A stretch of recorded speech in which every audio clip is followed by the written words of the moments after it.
The UK was once a symbol of power and heritage because of that 280s looting in many countries. In the mid-18th century.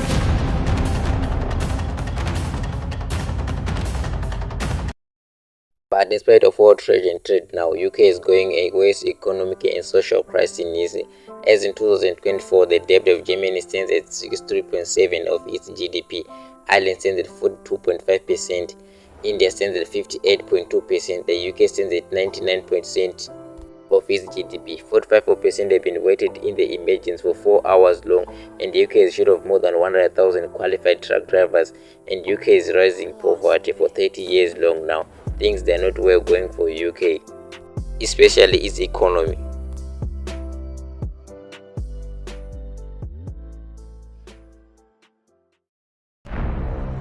Prices are rising and it hurts. Inflation above 11%. That is clearly the highest figure in 40 years. Can't raise taxes, can't really let debt go much higher. 2 million people in the UK go without food for at least one day in a month. And if you remove London from the UK, the country is as poor as Mississippi, which is the poorest state of America. So Is the Great Britain really that great? The United Kingdom, it is sliding into a recession. More people in the UK were pushed into poverty from rate hikes. The economy is shrinking and the latest economic data does not look good. The UK's cost of living crisis will cause thousands of premature deaths.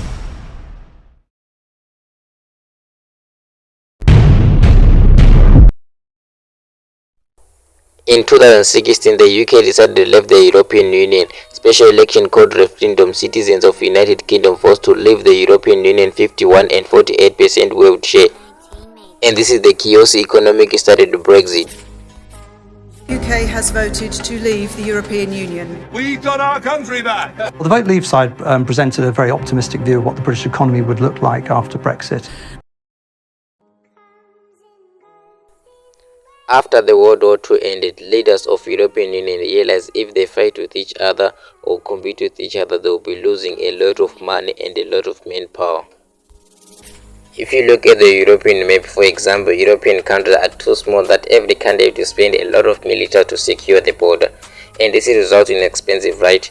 So if a country like Hungary wants to trade, it's a landlocked country. In order to reach the Northern Sea, it will have to pay taxes to Austria and Germany because it will be using their land.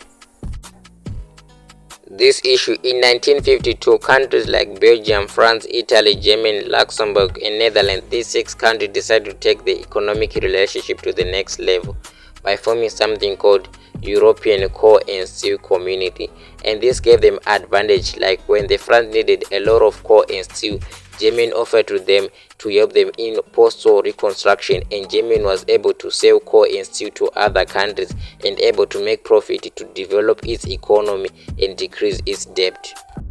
Countries like Italy, Belgium, Netherlands, and Luxembourg, these countries were going to get access to countries with a larger population like Germany and France, so all this combined together and formed the business.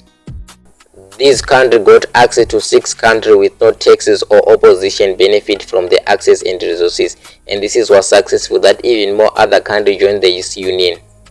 Even now it is a union with 27 member countries, and this is how in 1993 this union became one of the most powerful unions in the world, which is known as the European Union, and all these countries got 3 major superpowers by joining the European Union. Now close the curtain and sit comfortably with a bowl of popcorn because we're going to watch the hottest and latest of UK. First, this union was managed because all citizens of European Union can move freely in any European country. Second, in European Union, goods and services can move across national borders without any barriers. So a financial businessman in Greece can still use goods in UK and there's no extra tax and no trade regulation. And lastly, for small countries, the European Union gave unfair advantage of trade negotiations. Every country get better negotiations power, better citizen, better relationship with the European powers, and mostly importantly, you get market access to a wider population compared to your own country. So then why UK exit the European Union?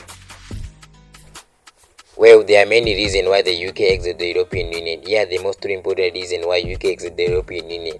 First is the European Union benefited more from the UK, and the UK benefited from the European Union. For example, between 2012 to 2016, the average fish caught by the European Union fishermen in the British sea water was 760 tons of fish per year. whereas the British fishermen caught only 90,000 tons of fish in their water, which was 8 times less than the European Union. In 2013, UK contribution to the European Union budget was around 17 billion euros, whereas they saving only back 6 billion euros. If you look at the net contribution of UK, it turns out to be 10 billion euros. So you see there was a huge despite budget contribution among the European Union states. So this is why the British felt like they were being robbed by the European Union. If you know what I meant to say, that is illiteracy. Second thing that bothered them was immigration, where the EU expanded several countries like Poland, Czech Republic and Hungary. And citizens can move across borders, and many people started coming from their own country to United Kingdom. Foreign population almost doubled from 5.3 million people in 2004 to 9.5 million people in 2021, which was about 12% of entire population of UK. So the Britain was worried about foreigners entering their land. This is crazy public housing. Low wages of workers because of supply labor eventually decrease job opportunity for their own citizens. This is what the problem which was UK is facing. Brexit 51% and 48%. Finally, Brexit took place in 23 June 2016, where things are not going well for UK. This is what the situation in UK really looks like. The picture across England is not much better. Food prices soared 13.6% in the last 12 months, and record housing costs are piling pressure on UK housing. So we're gonna look why UK is facing a terrible disaster. First, it was trade. EU was one of the largest trade unions as in 2021, account of 42% of their total exports. The UK imported 48% of all UK imports. So you know how much UK depended on the EU trade. After the Brexit, UK was no longer part of customs union, which allowed them to flow goods and services among the EU countries without any imports duty or customs duty. After the Brexit, UK got taxes from each and every country in the European Union. So to solve this problem, they would sign something called the free trade agreement. For those who know, free trade agreement is when two or more countries agree to trade with each other without no taxes or opposition power. So the UK could sign the free trade agreement with the European countries, and they could easily trade with each other without immigrants, without contributing to the EU fund, without allowing other European countries to exploit the UK. You know what, guys, UK faced a very big problem. So the question, what is the problem? Beautiful ladies and gentlemen, the problem is COVID-19 and Ukraine. COVID-19 has dealt the UK's economy its biggest blow in more than 300 years. The Office for National Statistics has revealed the pandemic led to a 9.9% drop in the country's GDP over 2020. The actions we have taken to sanction Putin's regime are not cost-free for us at home. The invasion of Ukraine presents a risk to our recovery, as it does to countries around the world. We should be in no doubt.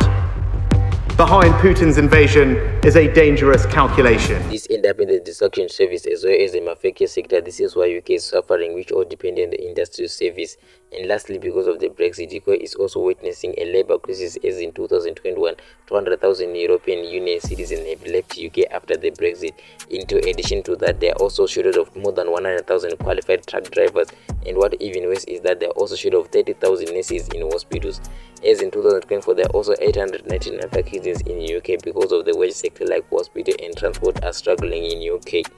It's finding extremely difficult even while the global economy is growing, and to make matters worse, the pound currency is depreciating, which is causing inflation, which is making people so poor. All put together, UK end up in a vicious cycle. Government is not spending on healthy and people, and the people are not working because of long-term illness. These people are neither earning or not spending. Again, the economy is not growing at all. As a result, neither the government have money to expand the business. These are making UK to suffer from poverty. The Brexit of collapse of economy. The decision of the Brexit was not made by the economists of the country, but made by its own people who do not know anything about running an economy. For example, if you ask an unemployed worker if you should ban foreign workers or not, obviously you say yes, right? Because that will give you more demand and money, even if it's inconvenient. But what on earth does a worker know about running a nation? So if you consider the people of the country for a critical economic decision, it will lead to a disaster.